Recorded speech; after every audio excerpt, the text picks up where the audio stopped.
టీడీపీలో ఎమ్మెల్సీ ఎన్నికల హడావిడి పూర్తి కావడంతో నియామక పదవుల భర్తీపై కార్యకర్తలు, నేతలు ఆతృతగా ఎదురుచూస్తున్నారు. వారం రోజుల్లో పోస్టుల భర్తీ చేయాలని టీడీపీ హైకమాండ్ కసరత్తు ప్రారంభించింది. అటు మరికొన్ని కార్పొరేషన్లతో పాటు దేవస్థానం పాలక మండళ్లు, మార్కెట్ యార్డు చైర్మన్ పదవులు కూడా ఖాళీగా ఉన్నాయి. దీంతో ఆశావాహుల్లో ఆశలు చిగురిస్తున్నాయి.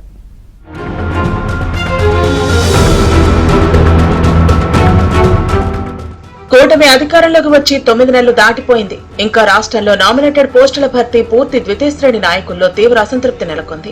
ఇప్పటికే 3 విడతల్లో 81 మందికి కార్పొరేషన్ చైర్మన్ పదవులు, పలువురికి డైరెక్టర్ల పదవులు కూడా కట్టబెట్టారు. ఇవి కాకుండా నీటి సంఘాల చైర్మన్ల పదవులు కూడా వరించాయి. మరోవైపు ఆయా నియోజకవర్గాల్లో మార్కెట్ యార్డ్ చైర్మన్ పదవులతో పాటు డైరెక్టర్ల పదవులు కూడా ఖాళీగా ఉన్నాయి. 9 నెలలు అవుతున్నప్పటికీ నేటి వరకు ఆ పదవులు భర్తీ కాలేదు. వీటిని భర్తీ చేయాలంటే ఎమ్మెల్యేలు, నియోజకవర్గాల నేతలతో కూర్చుని ఏకాభిప్రాయం సాధించి వెంటనే ప్రభుత్వానికి ప్రతిపాదనలు పంపాల్సి ఉంది.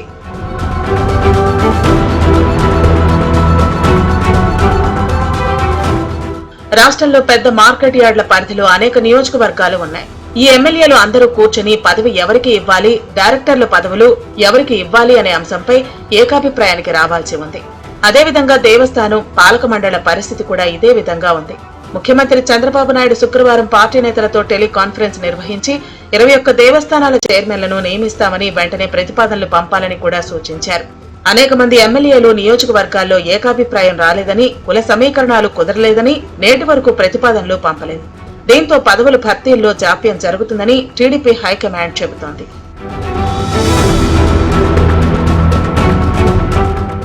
కూటమి ప్రభుత్వం అధికారంలోకి వచ్చి 9 నెలలు దాటిపోతూ ఉండటంతో ఇన్ని రోజులు పదవులు ఖాళీగా ఉన్నాయని ముందుగానే ప్రతిపాదనలు పంపి భర్తీ చేస్తే మరో సంవత్సరంలో పదవీకాలం పూర్తయ్యేదని, మరొకరికి అవకాశం కూడా దక్కేదని పార్టీ నేతలే అంటున్నారు. ఇప్పటికే కార్పొరేషన్ చైర్మన్ పదవుల కోసం అనేక మంది ఎదురు చూస్తున్నారు. వైసీపీ ప్రభుత్వ హయాంలో అనేక కష్టాలు ఎదుర్కొన్న నేతలు తమకు పదవులు రాలేదని అసంతృప్తిగా ఉన్నారు. కుల ఫార్ములాలో భాగంగా వారికి ఇవ్వలేకపోయావని పార్టీ హైకమాండ్ చెబుతున్నప్పటికీ ప్రతిపక్షంలో ఉన్న సమయంలో అసలు పార్టీ ఆఫీసుకు కూడా రాకుండా చివరి 2 సంవత్సరాల్లో వచ్చిన వారికి పదవులు ఎలా ఇస్తారని కూడా పలువురు నిలదీస్తున్నారు.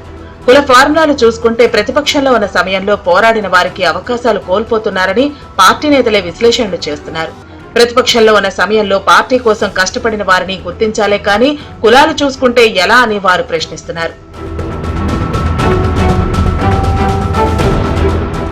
ఎమ్మెల్సీ ఎన్నికల హడావిడి పూర్తి కావడంతో శుక్రవారం సీఎం చంద్రబాబు, మంత్రి నారా లోకేష్ ఇరువురు పార్టీ నేతలతో సమావేశమయ్యారు. పదవులు ఆశిస్తున్న వారి పేర్లు, వారికి ఉన్న అర్హత ఆధారంగా షార్ట్ లిస్ట్ చేశారు.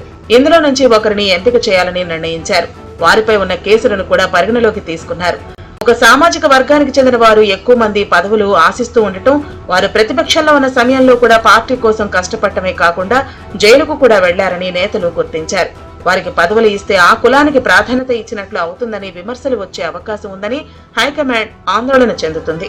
అయితే ఈసారికి ఫార్ములాలను పట్టించుకోవాల్సిన అవసరం లేదని, ఇలా చూస్తే పార్టీకి వారు దూరం అవుతారని కూడా కొంతమంది నేతలు హైకమాండ్ చెప్పినట్లు తెలుస్తోంది.